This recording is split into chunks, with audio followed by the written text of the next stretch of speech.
ඔබ සාදරයෙන් පිළිගනිමු සොෆ්ට් වනයේ හඬ YouTube channel එකට. අද අපි හඳුනගන්නේ වනයේ ගැඹුරුතම සත්ව රාජධානියේ රජතුමා. නිතර වනයේ නිහතමානීව දිවිගෙවන වචනයක්වත් නැතුව බලය පෙන්නන නමුත් අවදානමක් උදා වූ විට කිසිවෙකුට පසුබට වන්න නොදන්නා සත්වයා සිංහයා.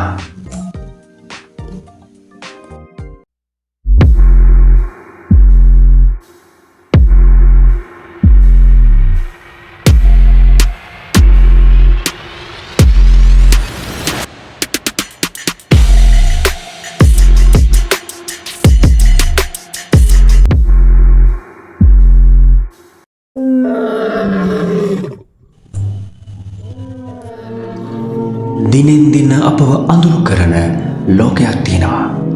එය වනාන්තරයයි.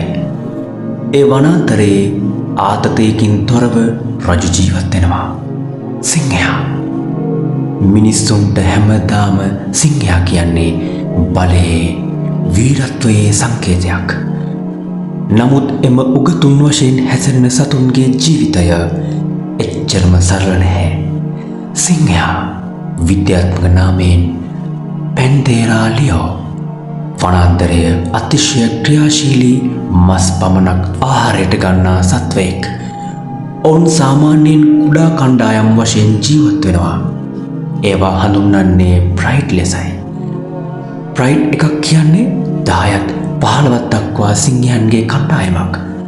බොහෝ විට නායකත්වයේ තියන්නේ සිංහයන්ට. ඔවුන් තමයි නියත ලෙස මස් සපයන්නේ.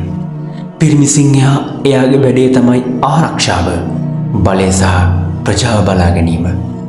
සිංහයන්ට උදේවැලේ ආහාර සෙවීම වැඩක් නැහැ. ඔවුන් සාමාන්‍යයෙන් රාත්‍රී භාවිතා කරන්නේ නිින් පිරුණු සතුන් ලෙසයි. දවසට පැය 20ක් නිදා ගන්නවා. වනාන්තරයේ හැම එකෙකුටම Tamanගේ තැනක් තියෙනවා. නමුත් සිංහයා ඔහුට පසු වෙන්නේ නිසි තැනක් නැහැ.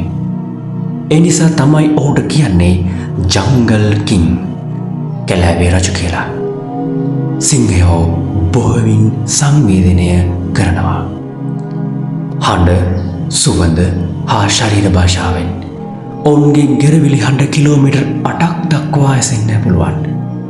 පැරණි ප්‍රයිඩ් නායකයෙක් පරාජය වූ විට නව නායකයා මීට පෙර උපන් කුඩා සිංහයින් ඝාතනය කරයි.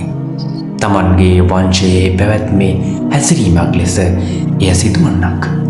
සිංහයන්ගේ ජීවිතය බලන්නේ නම් ඒකාධිකාරීය ජීවමාන යුද්ධයක් වගේ. නමුත් ඒ අතරේ තියෙනවා පවුල, ආදරය, සහයෝගීතාව. ඔවුන්ට කෑම අවශ්‍යයි, ආරක්ෂාව අවශ්‍යයි. නමුත් එතරම් වටිනා ඔවුන්ගේ කණ්ඩායම ඔවුන්ගේ සතුටයි. සිංහයා වනයේ ගැඹුරු සත්‍යයක්. ඔහු විරූපාකාරයෙකු නොවෙයි. ඔහු විශාල ජීවිතයක්. ඔහුට ඇත්තේ හුදෙක් වනාන්තරයකදී ලැබුණු තවත් පදවියක් පමණි.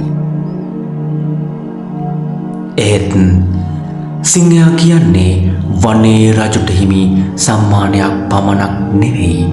එක් විද්‍යාත්මකව විශිෂ්ට සත්වයෙක්.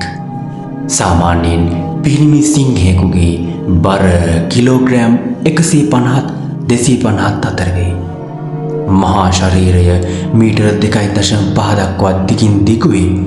මස් ලෙසින් ගොඩක් පිරිපුන් ඔහු එලිමහනේ උඩු මුදුනක සිටින වේලාවකදී කැලෑ ආණ්ඩු කරන්නේ මහත් ආකර්ෂණයකි. මිය යමින් සිටින සත්වයෙකුන් බවත් ඔවුන්ගේ ආයු කාලය ස්වභාවික වනාන්තරය තුළ අවුරුදු 10-14ය. වඳ වෙමින් පවතින වර්ගයන්ට 20ක් පමණ වූ ජීවිත කාලයක් ගත කිරීමට හැකියාව ලැබෙන්නේ වඳවීමේ වැළැක්වීමේ ක්‍රියාමාර්ගයක් හේතුවෙනි. සිංහයන්ගේ බෝ කිරීමේ කාලය සාමාන්‍යයෙන් දින 110ක් පමණය. එක් වසරකදී 2-4ක් දක්වා පැටවුන් උපදිනවා. මේ සිංහ පැටවුන් පළමු මාස කිහිපය තුළ ඇසෙන්නෙත් නැත, දිස්සෙන්නෙත් නැත. ඔවුන් සම්පූර්ණයෙන්ම මවට යටත්ව ජීවත් වෙනවා. කණ්ඩායමක් ලෙස ගත කිරීමේදී සහයෝගීතාවය විශේෂයෙන් සෑම මවක් පැටවුන් බෙදා බලා ගන්නවා. ඒකට විරුද්ධ වී සිටින්නේ නැහැ කිසිවෙක්. ඒ තමයි ජීවිතයේ දේශපාලන නොමැති අධිරාජ්‍යය. සිංහයන් ආරම්භකව ව්‍යාප්තව තිබුණේ යුරෝපය, ආසියාව, අප්‍රිකාවේ. නමුත් අද වන විට ඔවුන් විශේෂයෙන් අප්‍රිකාවේ උතුරු සහ මධ්‍යම කොටස් වලට සීමා වී තියෙනවා. අප්‍රිකාවේ කෙනියාව, ටැන්සානියාව, නමිබියාව, දකුණු අප්‍රිකාවත්. ආසියාවේ ඇසියටික් සිංහයන් විද්‍යාත්මක නාමයෙන් පැන්තේරා ලියෝ පෙරිසිකා වනෝද්‍යානවල තුළ පමණක් දක්නට ලැබේ. ඔවුන්ගේ ජීවිතය අභියෝගාත්මකව ජීවත් වෙයි. නමුත් ඔවුන්ගේ රජකම තවමත් නවත්තන්නට මිනිස්සුන්ට බැරි වෙලා තියෙනවා. මේ කතාවේ විශේෂතම කාරණාව නම් සිංහයා අපිට ඔහු අපේ උරුමය වීමයි.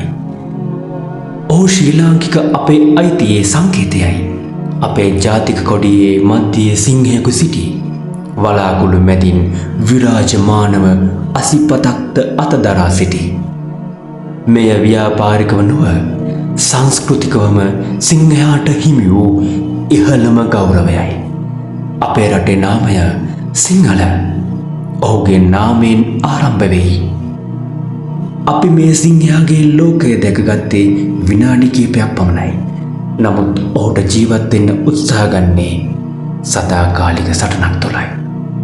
සිංහයා සත්‍යයෙන්ම වනයේ හඬයි.